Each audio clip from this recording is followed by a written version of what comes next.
నమస్కారం అండి. నా పేరు డాక్టర్ రవికుమార్ అండి. ఈరోజు మనము ఒక చర్మ వ్యాధి అంటే మనం చాలామందిని ఇబ్బంది పెట్టే చర్మ వ్యాధి ఇప్పటి కాలంలో సోరియాసిస్ అని చెప్పొచ్చు. ఈ సోరియాసిస్ అనేది చాలామందికి తెలియదు. ఈ చర్మ వ్యాధి అందరూ ఏమంటుంటారు, సార్ ఇది ఒక చర్మ వ్యాధి, మామూలు స్కిన్ ప్రాబ్లం అనుకొని ఆయింట్మెంట్లు ఏమో పెట్టుకుంటారు, తగ్గిపోతుంది, మళ్ళీ వస్తుందండి. ఇప్పుడు చర్మ వ్యాధిలో చాలా రకాలు ఉంటాయి. ఒకటి ఫంగల్ ఇన్ఫెక్షను, గజ్జి, తామర, లెకెన్ ప్లానెస్, ఆర్టికేరియా, దద్దుర్లు, ఇలా అనేక రకాల చర్మ వ్యాధులు ఉంటాయి. అందులో మనకు ఎక్కువగా ఇబ్బంది పెట్టే చర్మ వ్యాధి సోరియాసిస్ అని చెప్పొచ్చు. ఇది భయంకరమైన వ్యాధి అని కూడా చెప్పొచ్చు. ఎందుకంటే సోరియాసిస్ వచ్చినామంటే మనిషి అనేది కరెక్ట్గా ఉండడు. ప్రతి విషయానికి పాపం టెన్షన్, స్ట్రెస్ ఇవన్నీ ఉంటాయి. ఎందుకంటే ఆ వ్యాధి అలాంటిది.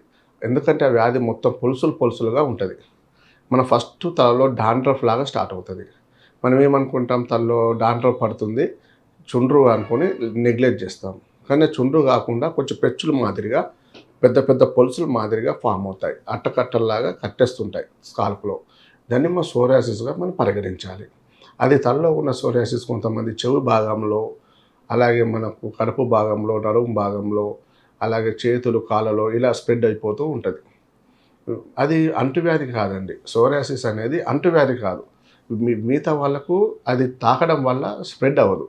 ఆ పర్సన్లోనే, వాళ్ళలోనే ఆ వ్యాధి పెరుగుతుంది, మిగతా వాళ్ళకి రాదు. తాకడం వల్ల ఇది అంటువ్యాధి కాదు. ఇది ఏంటంటే సోరియాసిస్ ఆటో ఇమ్యూన్ డిసీజ్ అంటాం. అంటే మన బాడీలో ఉన్న రక్షణ వ్యవస్థ మనకే హాని చేస్తుంటుంది. ఇప్పుడు మనం ఏదన్నా కాపాడాలి, ఇప్పుడు బ్యాక్టీరియా కానీ, వైరస్ కానీ మన శరీరంలో ప్రవేశించినప్పుడు మన బాడీ దానికి ఫైట్ చేసి, మెకానిజం చేసి మన దాని నుంచి మన బాడీని కాపాడాలి. అలా కాపాడకుండా మన బాడీని హాని చేస్తుంటుంది. అంటే మనకు రక్షించాల్సిన రక్షణ వ్యవస్థ మనకే హాని చేయడం వల్ల ఇలాంటి ప్రాబ్లమ్స్ వస్తాయి. దీన్ని ఆటో ఇమ్యూన్ డిసీజ్ అంటాం. అంటే సోరియాసిస్ ఒక ఆటో ఇమ్యూన్ డిసీజ్ అనొచ్చు. అలాగే కీళ్ళవాతము, రొమటైడ్ ఆర్థరైటిస్ ఉంది, అలాగే సీరం ల్యూపస్ ఎరిథెమాటస్ ఉంది. ఇలా కొన్ని రకాల వ్యాధులు ఆటో ఇమ్యూన్ డిసీజ్గా పరిగణించవచ్చు. ఈ సోరియాసిస్ కూడా అలాంటి దారికే చెందుతుంది. మరి ఈ సోరియాసిస్ రావడానికి, ఈ చర్మ వ్యాధి రావడానికి మూల కారణం ఏంటి అంటే వంశపారంపర్యంగా 5%. కానీ అది మనం తెచ్చుకునే వ్యాధి, మనంతటా మనం కొని తెచ్చుకునే వ్యాధి అని చెప్పొచ్చు. సోరియాసిస్ ఎక్కువ టెన్షన్స్ ఎక్కువ పడ్డప్పుడు, స్ట్రెస్ ఎక్కువ పడ్డప్పుడు, ఫ్యామిలీ టెన్షన్స్ కానీ, ఫైనాన్షియల్ టెన్షన్స్ కానీ, వృత్తిపరంగా టెన్షన్స్ కానీ, ఇలాంటి టెన్షన్, స్ట్రెస్ ఎక్కువగా తీసుకున్నప్పుడు ఈ సోరియాసిస్ రూపంలో బయటపడే అవకాశాలు ఉంటాయి. కాబట్టి ఈ సోరియాసిస్కి ఇంగ్లీష్లో మందు లేదు. వాళ్ళు ఏం చేస్తుంటారంటే వాళ్ళు కొన్ని రకాల మందులు, యాంటీమెంట్, స్టెరాయిడ్స్, క్రీమ్స్ ఇస్తారు. అది వాడినప్పుడు తగ్గుతుంది, మళ్ళీ సోరియాసిస్ అంతా బయటపడుతుంది. కాబట్టి అది పర్మనెంట్ క్యూర్ ఉండదు. వాళ్ళే చెప్తారు, స్కిన్ డాక్టర్లే చెప్తారు, అమ్మ ఇది సోరియాసిస్ వ్యాధి ఉంది, ఇది దీర్ఘకాలిక వ్యాధి, ఇది మీరు ఎల్లప్పుడూ వాడాలి, తగ్గుతుంది, మళ్ళీ వస్తుందని చెప్తారండి వాళ్ళు కూడా. కానీ మన దాంట్లో అలా ఉండదు. హోమియోపతిలో దీన్ని శ్వాస పరిష్కారం చేయొచ్చు. ఈ వ్యాధికి చాలామంది విపరీతమైన దురదలు, ఇంత పెద్దలాగా పెచ్చుల్లాగా మారిపోయి ఒక విపరీతమైన దురదలు, అంటే భరించడానికి దురదలు ఉంటాయి. దానివల్ల కొంచెం బ్లీడింగ్ కూడా అవుతుంటుంది. మొత్తం స్కిన్ అంతా పాడైపోతుంటుంది. అక్కడ నల్లగా మారిపోయి దురదలు మొదలవుతుంటాయి. ఇవన్నీ ఎక్కువగా సోరియాసిస్లో చూస్తుంటాం.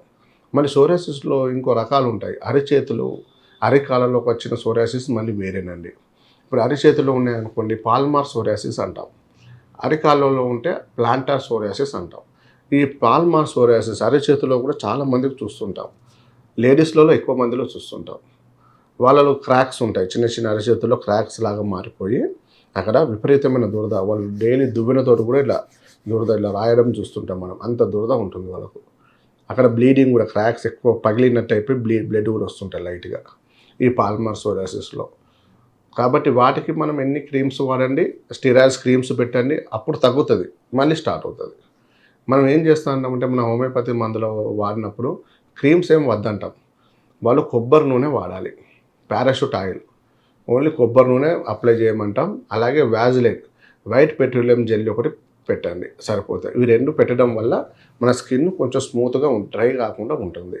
కానీ లోపల నుంచి మళ్ళీ రిబౌండ్ ఫినామినా మళ్ళీ బయటకు రాకుండా, లోపల తగ్గేలాగా మనం మెడిసిన్స్ ఇస్తాం పర్మనెంట్ అయ్యేటట్టు. దీనికి కొంచెం పథ్యం ఏంటంటే కామన్గా డైట్ రిస్ట్రిక్షన్స్ ఏమి ఉండవు.